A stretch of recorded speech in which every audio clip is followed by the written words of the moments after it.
With everything going on in Texas, a lot of folks have asked themselves, well, can Texas actually, lead the union or succeed the union?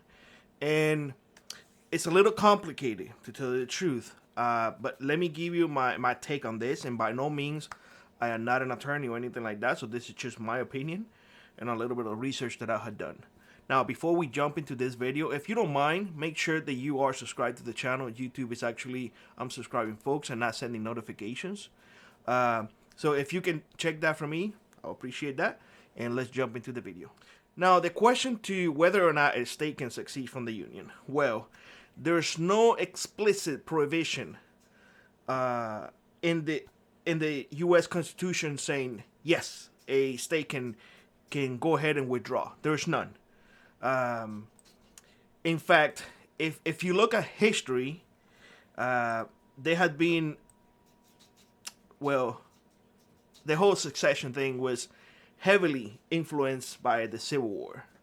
If you don't remember, of course, there was the whole slavery thing and whatnot, but the South actually won and succeed from the North, and that sent, well, everything into chaos. Now, so the position on secession was significantly influenced by the Civil War. Additionally, the Supreme Court case, Texas versus Hawaii, 1869, the court held that the United States is an indestructible union, and the Constitution does not provide for unilateral succession of the states. That's to put it simply. Now, a lot of people are going to say, well, Billy, that's not fair. If a state don't want to stay in the union, they should be allowed to leave. Well, let me ask you something, and let's be controversial here. Would you let go of your golden goose, or would you have that golden goose in servitude for the rest of their natural existence? Tell me, please do tell me. If you have a cash register producing you money every single day, every single hour, every single minute, why would you let it go? That right there should be the answer. That right there.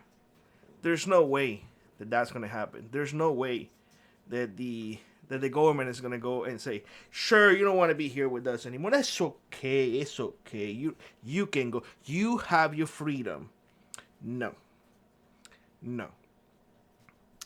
And the argument is, well, states are not people, so they're not slaves. And I argue that because states house people, and if you keep those states in servitude, then by definition, you having those people being slaves. Or am I seeing something wrong?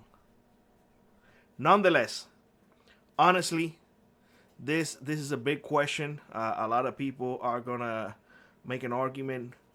They should be able to leave. They should not be able to leave. Nonetheless, like I said before, the legal position on secession was significantly influenced by the Civil War and Supreme Court cases Texas versus Hawaii, 1869. Further reaffirmed that the United States is an indestructible union. So, unless it happens similar to, well, the old Soviet Union and everything becomes poof, and everybody goes their separate way, I really do not see any state being able to succeed from the union, to tell you the truth. You may know something that I don't. Do let me know in the comment section below. I am interested to know your thoughts on this matter. With that being said, I hope you have a great one. Like I was rock on, prep on, and I will see you in the next one. Bye-bye, everybody.